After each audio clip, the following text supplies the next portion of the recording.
बिस्मिल्लाहिर्रहमानिर्रहीम। अस्सलाम वालेकुम। हुनैन एक वादी का नाम है। ये ताइफ से मक्का की जानिब 3 मील की मुसाफत पर वाक़ है। ग़ज़वा हुनैन फ़तह मक्का के बाद वाक़ हुआ। इस ग़ज़वा का नाम ग़ज़वा औतास भी है क्योंकि ये ग़ज़वा कबीला हवाज़न के ख़िलाफ़ लड़ा गया जो कुरैश की तरह एक ताकतवर कबीला था। इस कबीला का नौजवान सरदार मालिक बिन औफ़ नसरी था। मुसलमानों से लड़ने के लिए इनके साथ कबीला सकीफ़ और दीगर कबाइल भी शामिल हो गए। जंग की इब्तदा इस मौका पर मुसलमानों ने नहीं की थी बल्कि हवाज़न ने की थी। उन्होंने सोचा कि मुसलमानों के हमलावर होने से कबल हम इन पर हमला कर देते हैं, और ये लोग घबराए हुए थे कि कुरैश जैसा कबीला मुसलमानों के सामने सरनगू हो गया है और मक्का फ़तह हो गया है। कहीं ये ना हो कि मुसलमानों का अगला हदफ हम हो, लिहाजा मुसलमानों से पहले ही हम इन पर हमला कर देते हैं। लिहाजा इस जंग के लिए मालिक बिन औफ़ ने बनु जशम के दुरैद बिन सुमा से मुशावरत की और रहनुमाई ली क्योंकि वो इनमें सबसे ज़्यादा दानश्वर समझा जाता था। ऐसी मुहिमात में इससे ख़ुसूसी गाइडेंस ली जाती थी। रसूलुल्लाह सल्लल्लाहु अलैहि वसल्लम को जब इनकी तैयारियों की खबर पहुंची तो आपने अब्दुल्ला बिन अबी हदरत असलमी को उनके बारे में मालूमात के लिए भेजा। मालूमात हासिल हो जाने के बाद रसूलुल्लाह 6 शवाल को 12,000 का लश्कर लेकर निकले, जिनमें से 2,000 अहले मक्का थे। इस ग़ज़वा में मुशरिकीन सिर्फ 4,000 थे और मुसलमानों का एक हुजम गफ़ीर था। दिलचस्प बात यह है कि इस मौका पर रसूलुल्लाह ने सफ़वान बिन उमैया से, जो मुशरिक था, जंग के लिए ज़रें और असला उधार लिया था। मुसलमानों ने जब अपने लश्कर को कसीर देखा तो इन्हें अपनी तादाद बहुत भली मालूम होने लगी। इससे पहले किसी भी ग़ज़वा के मौका पर उनकी इस कदर फ़ौज ना थी। इस तरह वो कसरत तादाद की बिना पर कहने लगे, आज हम तादाद की बिना पर शिकस्त से दो चार ना होंगे। रसूलुल्लाह सल्लल्लाहु अलैहि वसल्लम को ये बात गरां गुज़री और फिर ये घमंड मुसलमानों के लिए मुफीद साबित ना हुआ।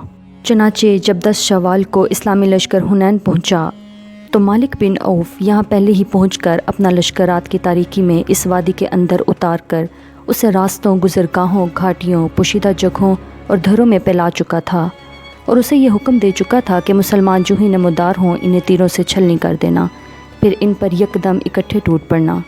इधर सुबह के वक्त रसूलुल्लाह ने लश्कर की तरतीब व तंजीम फरमाई और परचम बांध कर लोगों में तकसीम किए। फिर सुबह होते ही मुसलमानों ने आगे बढ़कर वादी हुनैन में कदम रखा। वो दुश्मन के वजूद से क़तई बेखबर थे। इन्हें इल्म ना था कि इस वादी के तंग दरों के अंदर सकीफ़ और हवाज़न के जियाले इनकी घात में बैठे हैं, इसलिए वो बेखबरी के आलम में पूरे इत्मीनान के साथ उतर रहे थे कि अचानक इन पर तीरों की बारिश शुरू हो गई। उसके बाद दुश्मन यकदम इकट्ठे होकर मुसलमानों पर बुरी तरह से टूट पड़े। इस अचानक हमले से मुसलमान संभल ना सके और उनके पांव फिसल गए, और ऐसी भगदड़ मची कि कोई किसी की तरफ भी देख ना रहा था। चनाचे ये बिल्कुल फाश शिकस्त थी, लेकिन इन सब के बावजूद सिर्फ हज़रत मोहम्मद सल्लल्लाहु अलैहि वसल्लम अपनी जगह पर ठहरे रहे, और उनके साथ 100 अफराद भी शामिल थे, जिनमें से ख़ास तौर पर अहले बैत के अफराद थे, जैसे फ़ज़ल बिन अब्बास, अब्बास बिन अब्दुल मुत्तलिब, हज़रत अली और दीगर लोग। हज़रत अबू बकर, हज़रत उमर भी कायम रहे। इस नाजुक मरहले में जहाद में शामिल ख़वातीन ने भी मैदान ना छोड़ा, जैसा कि उम्मे सलीम उनके साथ रहीं। बहरहाल दुश्मन की अक्सरियत मुंतशिर हो गई, और इस नाजुक मरहला पर उन लोगों की ज़ुबान से जो नए नए मुसलमान हुए थे निहायत दिलखराश बातें भी सुनी गईं। लेकिन रसूलुल्लाह सल्लल्लाहु अलैहि वसल्लम इन हालात में भी साबित कदम रहे। आप पर जंगी हिकमत अमली ख़त्म है। आपसे बढ़कर किसी को जंगी महारत हासिल नहीं है, क्योंकि आप एक तजर्बाकार कमांडर थे। असल बात यह है कि वक्ती और आर्जी हजीमत से दो चार करके मुसलमानों को ये बताना मकसूद था कि अपनी ज़ात और अपने असबाब पर भरोसा नहीं करना चाहिए, बल्कि एक मुसलमान की निगाह सिर्फ अल्लाह की ज़ात पर होनी चाहिए। इस मौका पर रसूलुल्लाह सल्लल्लाहु अलैहि वसल्लम की शुजाअत काबिल मिसाल है। आपने दोबारा तमाम सहाबा कराम को जमा किया और फिर अल्लाह ताला से दुआ फरमाई कि ऐ अल्लाह अपनी मदद भेज। उसके बाद रसूलुल्लाह ने ज़मीन से मिट्टी उठाई और दुश्मन की तरफ फेंकते हुए फरमाया कि चेहरे बिगड़ जाएं। ये मिट्टी इस तरह फैली कि दुश्मन का कोई आदमी ऐसा ना था कि जिसकी आंख इससे भर ना गई हो। उसके बाद उनकी कुव्वत टूटती चली गई और उनका काम ज़वाल पजीर होता चला गया। मिट्टी फेंकने के बाद चंद ही लम्हात गुजरे थे कि दुश्मन को फाश शिकस्त हो गई। सकीफ़ के तकरीबन 70 आदमी कत्ल किए गए, और उनके पास जो कुछ माल, हथियार, औरतें और बच्चे थे वो सब मुसलमानों के हाथ आ गए।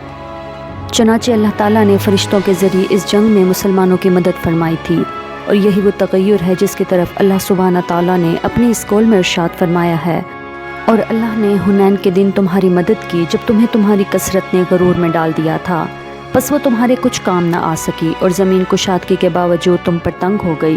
پھر تم لوگ پیٹ پھیر کر بھاگے۔ پھر اللہ نے اپنے رسول اور مومنین پر اپنی سکینت نازل کی اور ایسا لشکر نازل کیا جسے تم نے نہیں دیکھا، اور کفر کرنے والوں کو سزا دی، اور یہی کافروں کا بدلہ ہے۔ دوستو، آج کے لیے اتنا ہی۔ نئے واقعے کے ساتھ جلد ہی آپ کی خدمت میں حاضر ہوں گی۔ اپنا بہت خیال رکھیے۔ اللہ نگہبان۔